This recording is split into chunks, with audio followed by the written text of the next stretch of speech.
guys, today I'll be sharing how to make raspberry jelly lamington. For the ingredients, we need 1 teaspoon of vanilla, 1.5 teaspoon of baking powder, 1/4 teaspoon of salt, 6 tablespoons of sugar, 1/4 cup of vegetable oil, 6 tablespoons of water, 1 1/4 cup of cake flour, and 4 egg yolks. To begin, combine the cake flour, the salt, and the baking powder. Give it a mix and set this aside. Combine the egg yolks and the sugar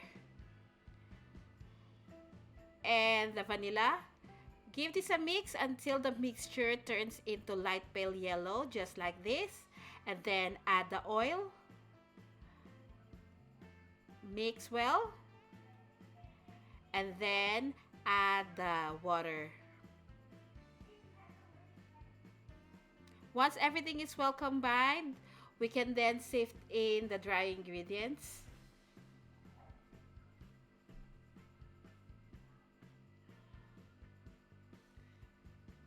Using a rubber spatula, mix this until it is well combined.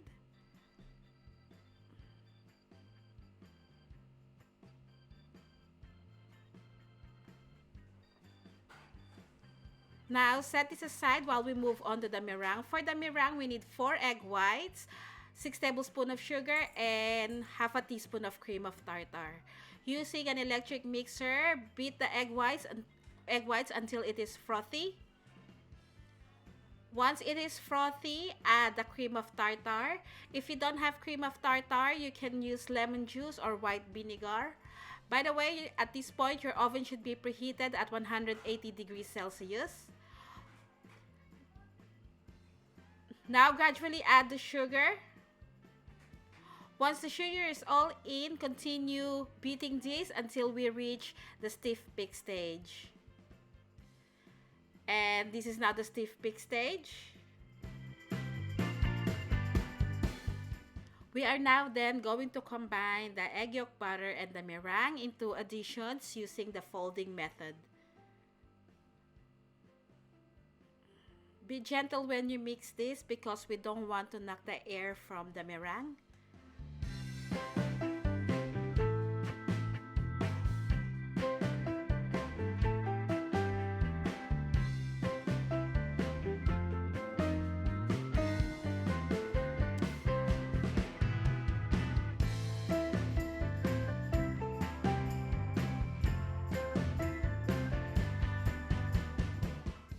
Do not overmix this.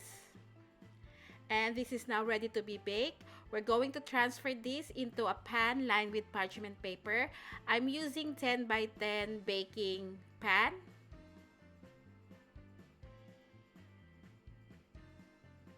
So we're going to bake this in a preheated oven at 180 degrees Celsius for about 20 to 25 minutes, or until when you insert the skewer in the middle and the skewer comes out clean. This is what it looks like after baking. Let it cool down completely. Once it's cooled down completely, this is one important step. We're going to cover this with cling wrap. And we're going to put this in the freezer for at least 1 to 1.5 hours. So it's easier to slice this. While the cake is in the freezer, we're going to prepare the raspberry jelly. So I will need 2 packets of raspberry flavored jelly, 85 grams. I also will need 2 cups of boiling water. So just combine these 2 ingredients together. Give it a mix, and then we're going to let this sit at room temperature to cool down and to thicken a little bit. So we can't use this while it is hot and very runny. So after about 1 to 1.5 hours, we're ready to slice the cake into cubes.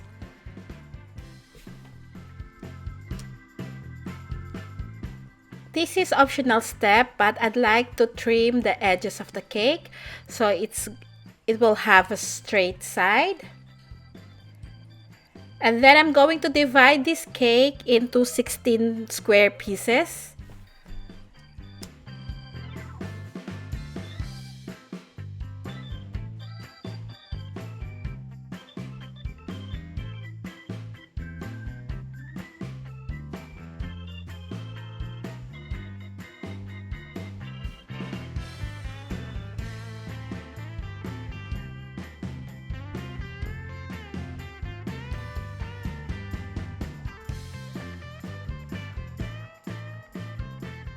I also like to trim the top of the cake, the one that turns brown. Again, it's optional. This is 1.5 cups of desiccated coconut. The raspberry jelly has now cooled down and it's slightly thickened. Dip the cake into the jelly and then immediately roll this into the desiccated coconut.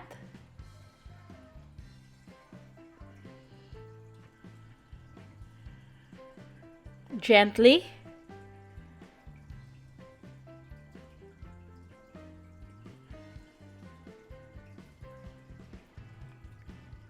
So dip the cake into the raspberry jelly, then roll it into the desiccated coconut.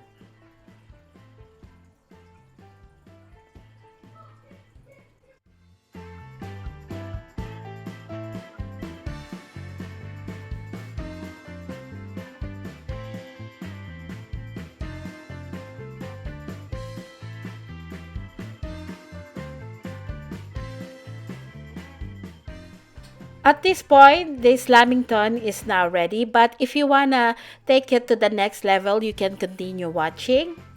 I have 1 cup of whipping cream in here, and then I have 3 tablespoons of icing sugar. So using an electric mixer, just beat this until it reaches stiff peak stage. And this is now the stiff peak stage. I'm going to put this in a piping bag without tip.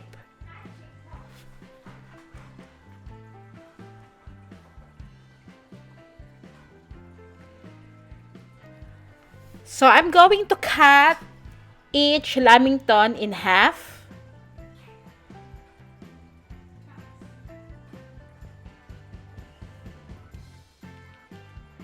In one side of the lamington, I'm going to put a little bit of raspberry conserve or strawberry conserve or whatever jam you like. So put a little bit, not too much.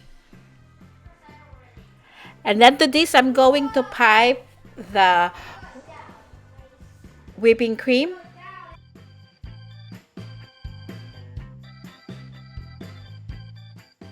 And then just cover the whipping cream with the other half of the lamington.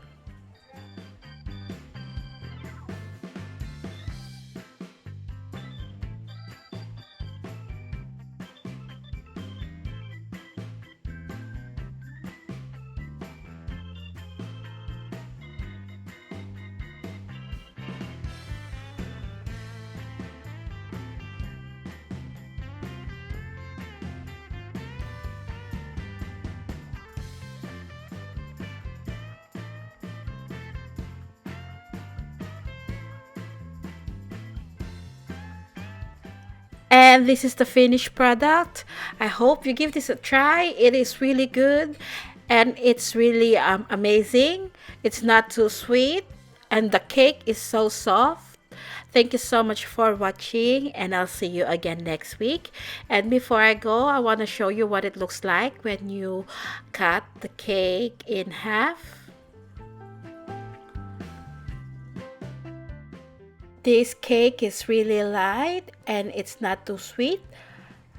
Thank you so much for watching and I'll see you again next week. Bye!